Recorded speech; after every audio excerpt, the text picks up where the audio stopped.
Assalamualaikum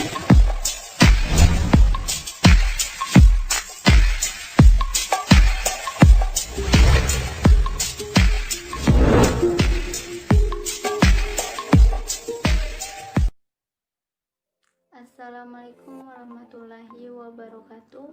Perkenalkan, nama saya Vira Antikasari akan menjelaskan mengenai materi pengertian klausa.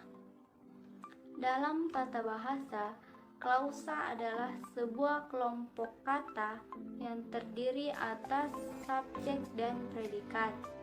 Klausa juga dapat diartikan sebagai satuan di dalam bahasa yang terdiri atas subjek dan predikat, serta berpotensi menjadi kalimat. Klausa dapat dikatakan hampir sama dengan kalimat dan juga berpotensi menjadi kalimat. Hanya saja perbedaan di antara keduanya ialah intonasi dan tanda baca dalam klausa. Di dalam teori, unsur atau inti dari klausa yaitu subjek dan predikat. Akan tetapi dalam pelaksanaannya, kadang unsur subjek menjadi hilang sehingga tidak tertulis, namun dapat ditemukan secara eksplisit.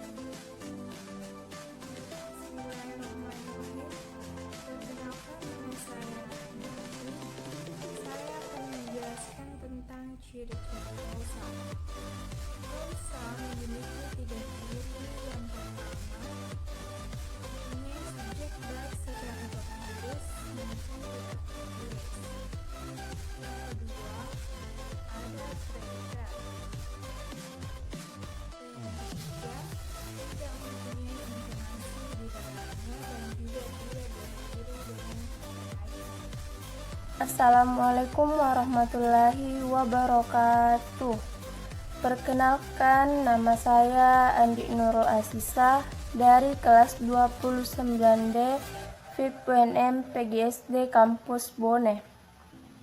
Nah, saya akan menjelaskan 2 materi.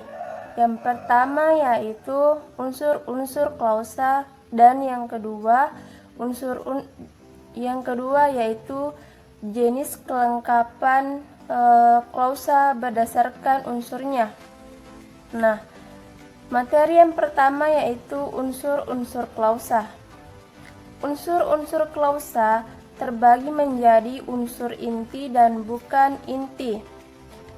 Yang pertama kita bahas yaitu unsur inti dari klausa, yaitu terdiri dari subjek dan predikat.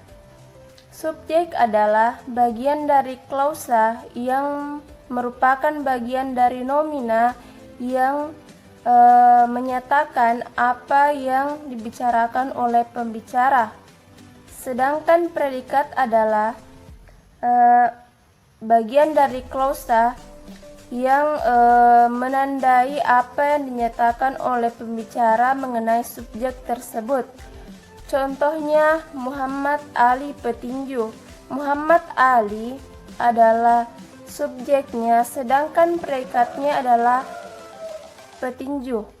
Nah, kita masuk pada unsur klausa bukan inti, yaitu objek. Objek merupakan bagian dari klausa yang berwujud nomina yang dilengkapi dengan verba transitikal. Contohnya yaitu Bibi menanak nasi. Nasi merupakan objek, sedangkan menanak bagian dari verba. Nah, itu merupakan objek, contoh objek langsung. Nah, adapun contoh objek tidak langsung yaitu Bibi menanak nasi untuk kami. Kata kami semua yaitu berarti kalimat objek tak langsung. Nah, kita masuk pada unsur yang ketiga yaitu pelengkap. Pelengkap merupakan bagian dari klausa yang terdiri dari nomina, verba adjektifal yang melengkapi predikat verba. Contohnya yaitu kami bermain bola. Kata bola merupakan pelengkap. Kemudian unsur yang keempat yaitu keterangan. Keterangan yaitu bagian dari klausa yang bisa memperluas atau bahkan membatasi makna dari predikat dan makna dari subjek. Contohnya, keterangan akibat. Contoh dari keterangan akibat ini, penjahat itu dihukum mati. Adapun contoh keterangan sebab, yaitu kalimatnya karena sakit dia tidak masuk. Nah, dari keempat unsur-unsur ini sudah merupakan bagian dari unsur-unsur klausa, baik unsur klausa inti maupun unsur klausa bukan inti. Nah, kita beralih ke materi yang selanjutnya, yaitu materi dengan judul jenis klausa berdasarkan kelengkapan unsurnya. Jenis klausa berdasarkan kelengkapan unsurnya dibedakan menjadi dua, yaitu jenis klausa lengkap, yaitu klausa yang terdiri dari predikat dan subjek. Contohnya, kakak ke sekolah hari ini. Dikatakan lengkap karena terdiri dari predikat dan subjek, yaitu kakak sebagai subjek, sekolah hari ini merupakan bagian dari predikat. Dan yang kedua yaitu klausa tidak lengkap. Klausa tidak lengkap artinya hanya terdiri atas predikat saja tanpa didukung oleh adanya subjek. Contohnya, sedang bermain bola. Nah, kata sedang bermain bola tidak didahului oleh subjek dan tidak diakhiri pula oleh subjek. Hanya terdiri dari bagian penyusunnya yaitu predikat, sehingga dikatakan sebagai klausa tidak lengkap. Nah, sekian yang dapat saya sampaikan. Kurang dan lebihnya mohon dimaafkan.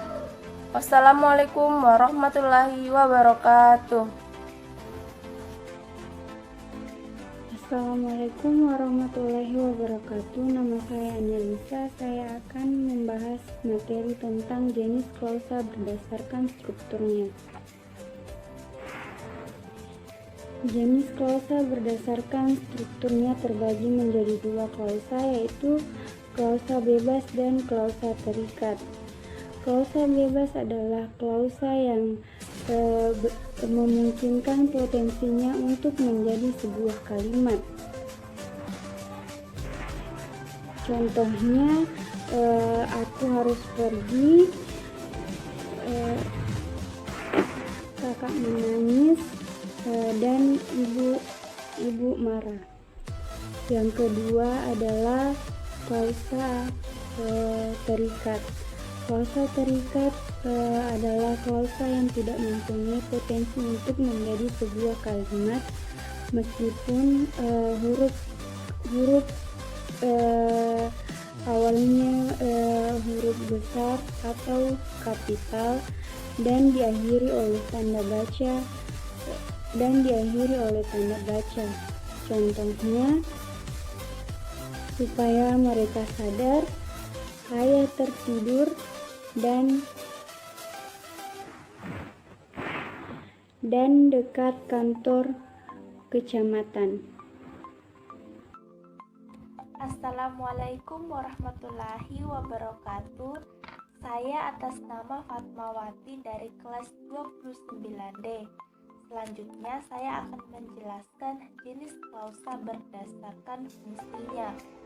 Jenis klausa berdasarkan fungsinya terbagi atas 4, yaitu klausa objek, klausa subjek, klausa keterangan, dan klausa pelengkap. Klausa objek adalah klausa yang memiliki kedudukan sebagai objek pada sebuah kalimat. Begitupun dengan klausa subjek, klausa keterangan, dan klausa pelengkap. Perkenalkan, nama saya Bunga Intang. Jenis klausa berdasarkan kata negatifnya terbagi menjadi dua, yaitu klausa negatif dan klausa positif. Klausa negatif ialah klausa yang mempunyai kata negatif,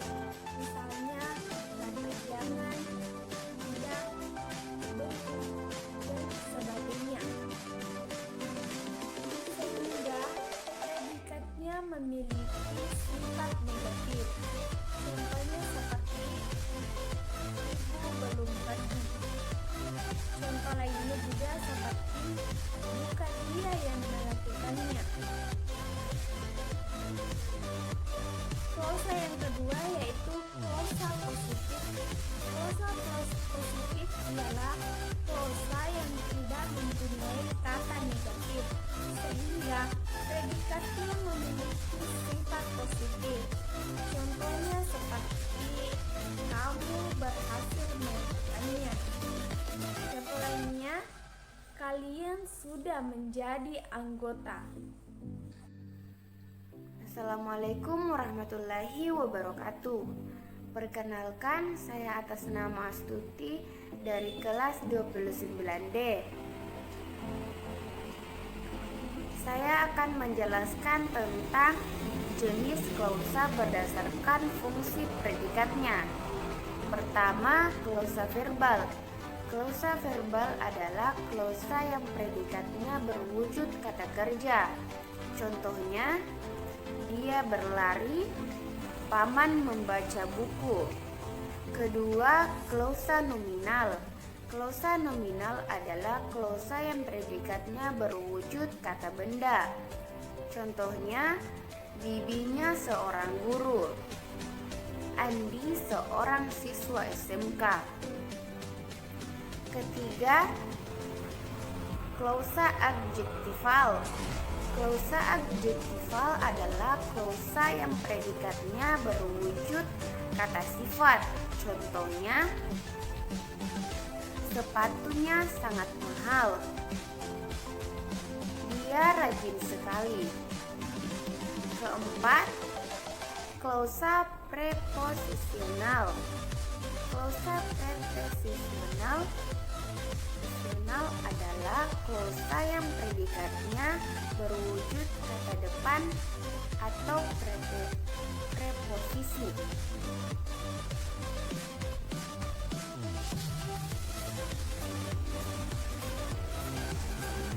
Contohnya, dari pasar pagi menuju ke sekolah. Kelima, klausa numeral. Klausa numeral adalah klausa yang bentuk predikatnya berwujud kata numeral atau bilangan.